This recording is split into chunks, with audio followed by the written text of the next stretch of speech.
Hello there, I'm Muhammad Ahmad Hamdan and you're watching Nightline, news making the headlines. Foreign investment unaffected despite country's fierce pro-Palestine stand. And 27 schools nationwide hit by bomb threats.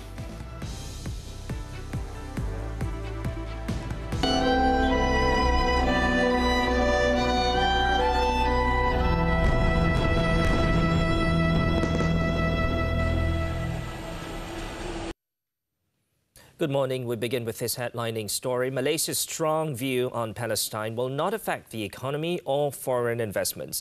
In giving this assurance, Prime Minister Datuk Seri Anwar Ibrahim said that despite its firm stance on Palestine, the country managed to secure a total of 63.02 billion ringgit in proposed investments in the US. Replying to a question in the Dewan Rakyat on Tuesday, Anwar, who is also the finance minister, said this is mainly from technology giants such as Google, Innovix, Microsoft and TikTok following the recent 2023 Asia-Pacific Economic Cooperation APEC Summit. Ini penting kerana ada yang melahirkan kebimbangan bahawa sikap tegas kita berdepan dengan Amerika Syarikat dan beberapa negara Eropah itu akan menjejaskan kedudukan ekonomi. Tentulah tanggungjawab kita memantau terus, tapi setakat ini saya ingin memberikan penjelasan dan jaminan bahawa menemui beberapa pelabur utama Amerika Syarikat, nampaknya keutamaan masih diberikan berdasarkan politik yang stabil. He added that these companies know Malaysia's stance and follow the statements the government releases, and said that many companies, including Muslim companies in the US, in the Bay Area, are aware of this. Anwar added that the government had also used each opportunity during APEC through the Investment, Trade and Industry Ministry. He noted that several major US investors were met, and it appears that priority is still given to Malaysia based on stable politics, clear economic policies, and the expedited approval process now managed by MIDA.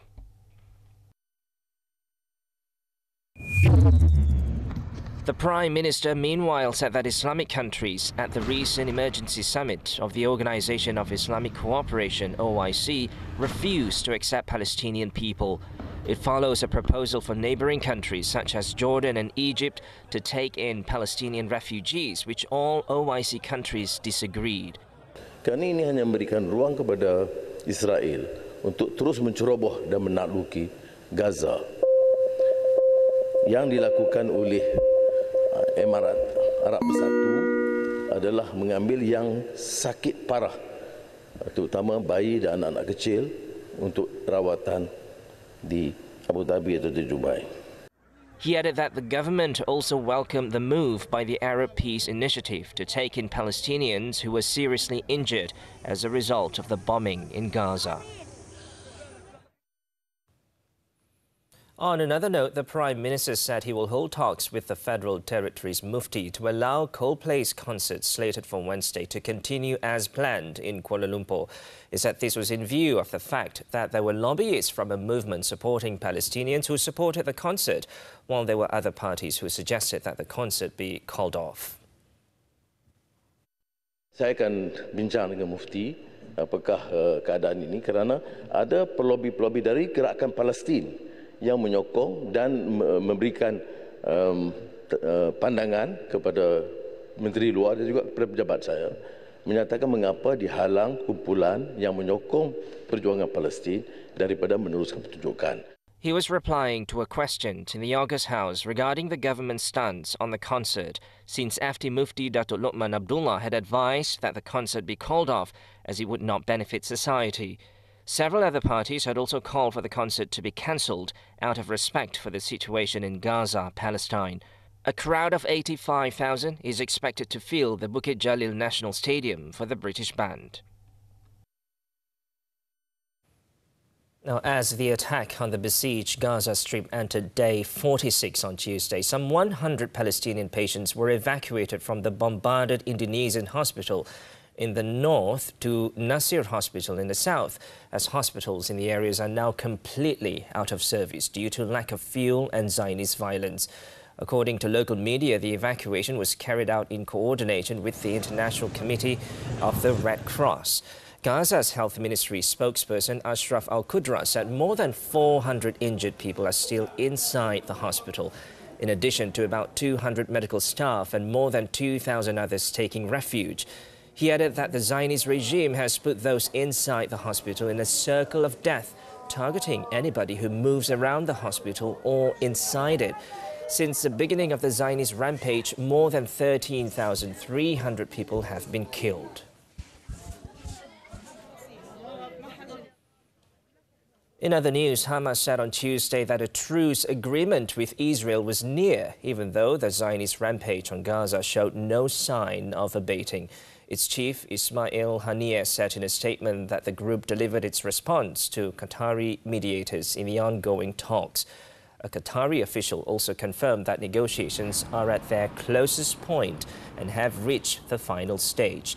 The statement, however, lacked further details, but according to Hamas officials, negotiations primarily focused on determining the duration of the ceasefire, establishing arrangements for the delivery of aid into Gaza, and discussing the exchange of Israeli captives for Palestinian prisoners in Israel. Both sides will free women and children, and the details will be announced by Qatar, which is mediating in the negotiations. Previously, it was reported that talks between the warring sides have been ongoing for weeks, with the Israeli side reportedly stalling the agreement.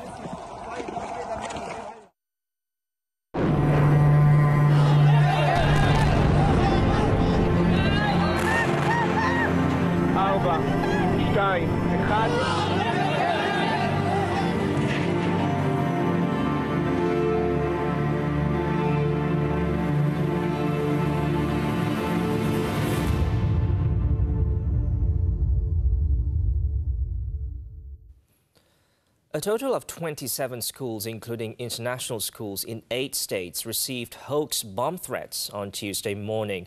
All of the threats were received via email, and the sender of the email is believed to have used a translation application to write the content of the email in Bahasa Malaysia. Inspector General of Police Tan Sri Razaruddin Hussein said a thorough investigation was underway, but insisted there was no security risk involving the schools concerned. He added that as soon as police were informed about the email, police, in cooperation with the schools involved, immediately took action to empty the premises and evacuate the students to a safe location. A thorough inspection was then carried out and there was no threat or risk of a bomb at any of the schools. He explained that the investigation is also focused on whether the incident that happened in Malaysia is related to the recent incident in Jamaica. This is because preliminary investigations show that the same email content in English was also sent to more than 70 institutions in Jamaica last November 12. The email sender then also made calls to several schools. The incident in Jamaica is believed to have been masterminded by a troubled individual who may have experienced childhood abuse and attention deficit disorder, but has expertise in computer software to protect his identity. He added that the investigations also found that the sender of the email used the name Textora from the German language, which means troublemaker. 2 different email addresses were used to send the email. A check found that both email addresses were newly created and had never been used on any service on the internet. Tan Sri Razaruddin insisted that the safety of students and teachers is the priority of the police. The case is investigated according to Section 507 of the Penal Code. The Malaysian Meteorological Department, Met Malaysia, has issued a severe level continuous rain warning for Terengganu and several areas in Kelantan until this Friday. The department also issued an alert level continuous rain warning for several areas, Perlis, Kedah, Pulau Pinang and Perak until Thursday. In a statement on Tuesday, Met Malaysia said the areas in Kelantan involve Tumpat, Pasir Mas, Kota Baru, Tanah Merah, Bachok, Machang and Pasir Putih. In Kedah, the areas involved are Kubang Pasu, Kota Star, Pokok Sena, Padang Terap, Yan, Pendang, Kuala Muda Sik, Balin, Kulim and Bandar Baharu. While in Perak, the areas are Kerian, Larut, Matang and Selama, Hulu Perak, Kuala Kangsar and Manjung. Met Malaysia added that the same weather condition is also expected to hit Jeli, Kuala Krai and Gua Musang in Kelantan, as well as Jerantut, Maran, Kuantan and Pekan in Pahang until this Friday. Now, to enhance flood management across Pahang, the state government has set up 5 permanent relief centres with a cost of 31 million ringgit to shelter evacuees. The centres, which are the first of its kind in the country, will be built in 5 districts, namely Maran, Lipis, Kuantan, Pekan and Temerloh. Menteri Besar Datuk Seri Wan Rosdi Wan Ismail, who launched the first permanent relief centre in Kampung Luit, Maran on Tuesday, said that the remaining 4 will be completed within the next 1 or 2 years. Kerajaan negeri cuba memberi keselesaan kepada mangsa-mangsa banjir supaya bila mereka berpindah di sini, mereka tidaklah merasa begitu tertekan. Contohnya, kerana di sini tempat yang selesa, ada ruang yang kita kira okey, tandas yang mencukupi dan ianya jauh lebih baik daripada sebelum inilah. He also said the Kampung Luit Permanent Relief Centre, which is equipped with various facilities, was built at a cost of 650,300 ringgit and can accommodate up to 24 families in case of floods.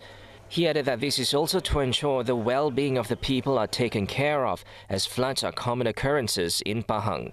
Last year, Wan Rosdi said that the state government will purchase assets and build relief centres to further improve the effectiveness of flood management in all 11 districts across Pahang.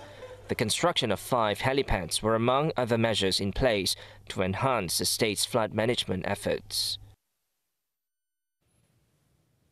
Mimos Berhad will spearhead the implementation of the project to develop the National Digital Identity (IDN). Prime Minister Datuk Seri Anwar Ibrahim said this during a visit to the Mimos Technology Park, where he announced an initial allocation of 80 million ringgit to Mimos to speed up the development of the IDN as its lead agency. Supaya Mimos menyelenggarakan ID digital untuk negara Malaysia.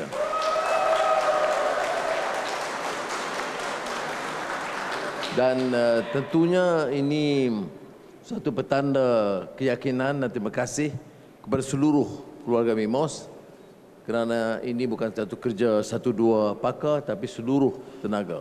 He added that the allocation will be channeled by the Finance Ministry and Home Ministry by next week, while all other related approvals will be given at the end of this month. Anwar then said the 80 million ringgit is just the initial allocation to fast-track the IDN and added that all ministries and departments will have to register their requirements through the IDN next week to speed up the project further. Anwar said that the project will be used to allocate targeted subsidies or other benefits.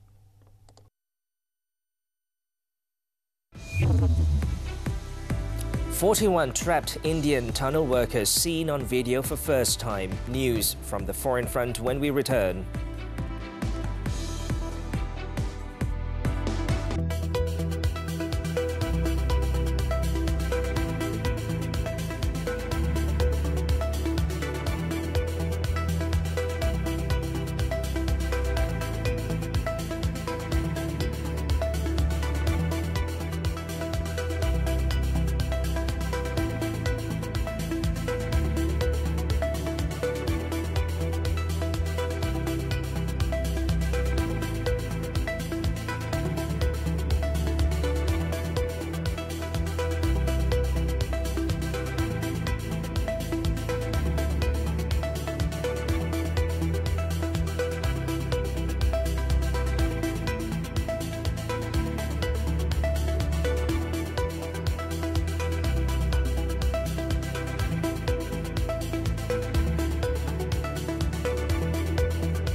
41 Indian workers trapped in a collapsed road in Uttarakhand were seen alive on camera for the first time on Tuesday, looking exhausted and anxious as workers attempted to create new passageways to free them. Still wearing their helmets, the men could be seen peering at the endoscopic camera sent by rescuers down a thin pipe through which air, food and water are being sent. Authorities have been exploring strategies to free the men, including inserting another pipe through the rubble that's big enough for them to crawl out. However, efforts to open a passage through the debris has proven tricky due to unstable terrain, and drilling has been frequently paused. The operation, which has now entered its 10th day, encountered several delays and obstacles, primarily due to loose soil and falling debris.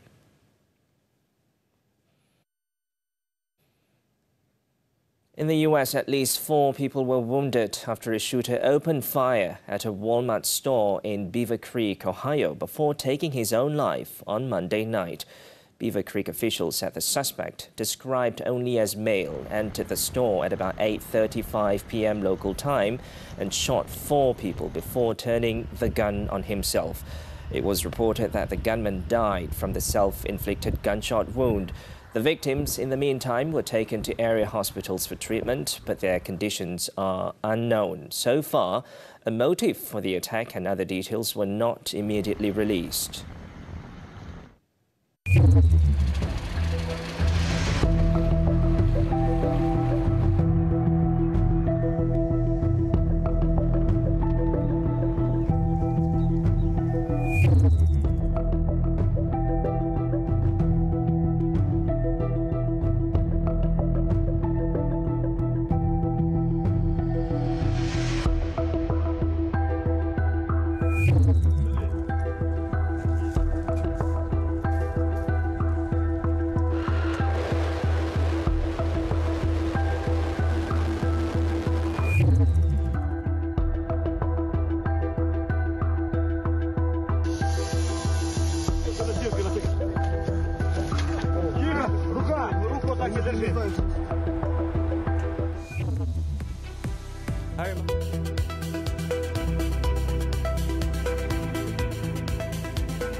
Sports, football, the 2026 FIFA World Cup and 2027 Asian Cup qualifiers. Malaysia collected another 3 points by defeating Taiwan 1-0 in their second match of Group D on Tuesday night. The national team dominated the game in the first half, with Stuart Wilkins' attempt in the 39th minute being denied by keeper Pan Wen-chia. Just 3 minutes later, another goal opportunity arose as Faisal Halim's shot struck the goalpost, concluding the first half with a score of 0-0.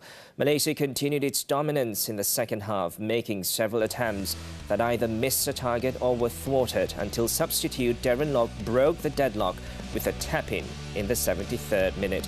Despite holding the lead, Harimau Malaya persisted in their offensive efforts until the final whistle, ultimately clinching a 1-0 victory over Taiwan. With this win, Malaysia moved up to the top of the table with 6 points, followed by Oman, Kyrgyzstan and Taiwan.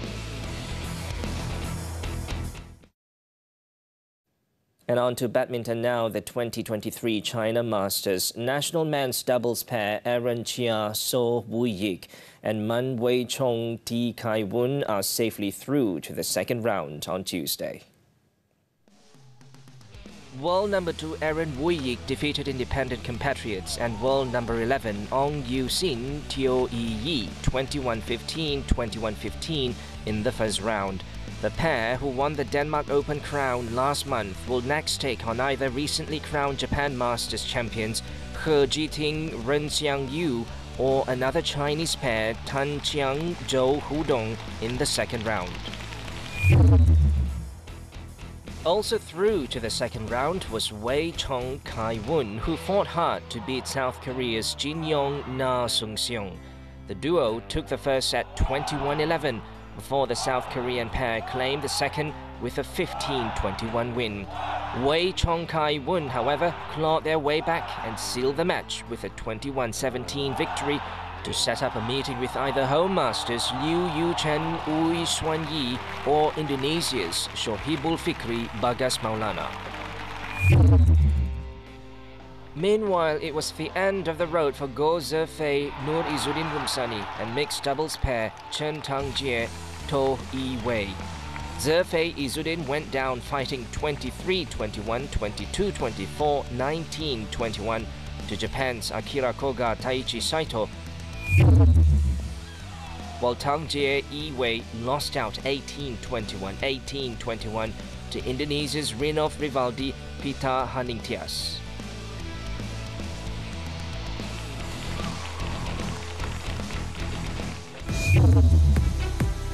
And syndicate hacking bank cards dismantled by police. Don't go away.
Welcome back.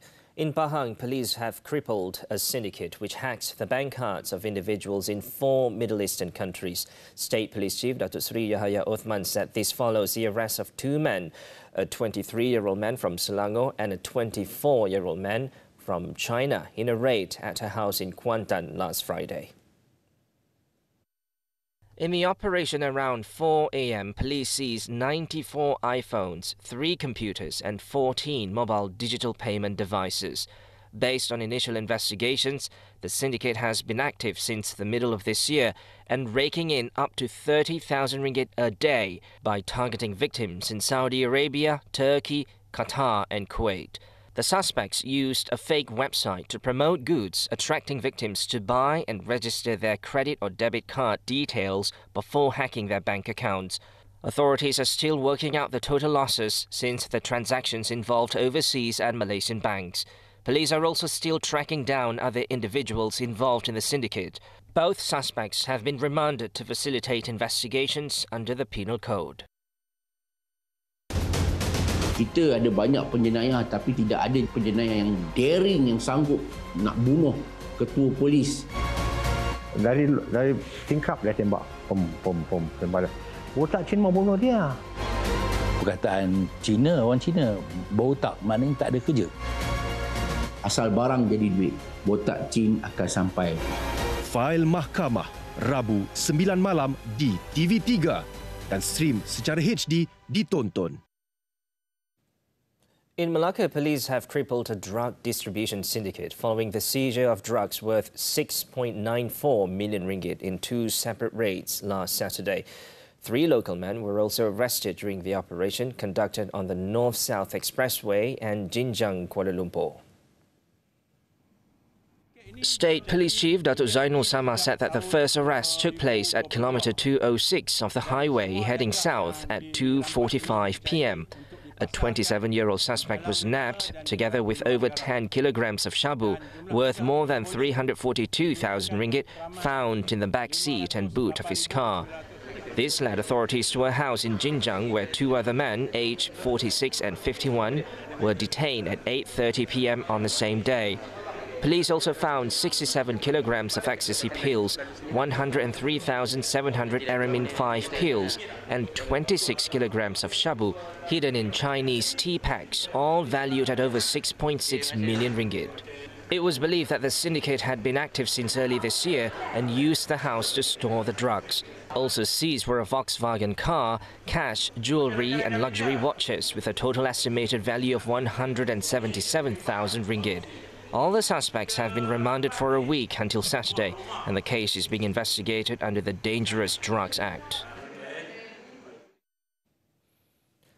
Police have arrested 6 individuals and seized 10 kilograms of shabu, worth 341,000 ringgit, in a raid in Ampang last Friday. Kuala Lumpur Police Chief Dato' Alauddin Abdul Majid said this successful drug bust resulted from 2 raids in the lobby area and residences of the condominium on Jalan Ampang at about 7:20 p.m. In a statement on Tuesday, Alauddin said the suspects include an Indonesian man, 4 local men and a woman aged between 26 and 46 who have been active members of a syndicate in Kuala Lumpur for the past 2 months. Their modus operandi is to deliver drug supplies to customers according to orders received. Police also seized 3 cars, bringing the total value of seized items to 631,000 ringgit. Initial investigations found that the 5 local suspects had previous records for drug and criminal cases, with 3 of them on the police wanted list. All the suspects, including the Indonesian man identified as the syndicate leader, tested positive for methamphetamine and were on remand for 7 days until November 24th for investigation under the Dangerous Drugs Act.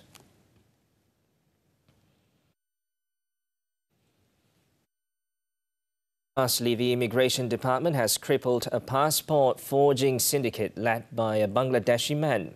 The department's Director General, Datuk Ruslin Jusso, said that the 3 Bangladeshi men, aged between 26 and 33, were arrested in a special operation in Kepong on Monday. The syndicate is believed to have been in operation for a year and charged prospects who overstayed in Malaysia a fee of between 500 and 700 ringgit. Its customers comprise Bangladeshis, Myanmar nationals, Indonesians, Indians, Nepalis and Pakistanis. Based on preliminary investigations, the department has not ruled out the possibility that the syndicate was linked to another group issuing counterfeit temporary work visit pass stickers. The case is being probed under the Immigration Act 1963.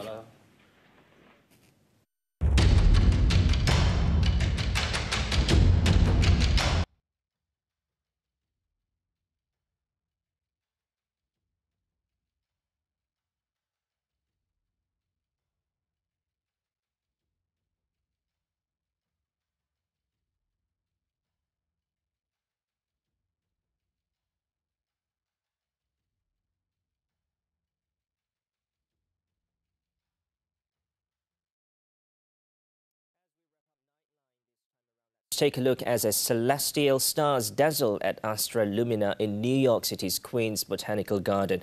The art installation aims to immerse people of all ages in an imaginative, magical world, evoking emotions through dynamic light, projections and an original soundscape. With that, I'm Muhammad Amr Hamdan. Thanks for watching Nightline and be safe, Malaysia.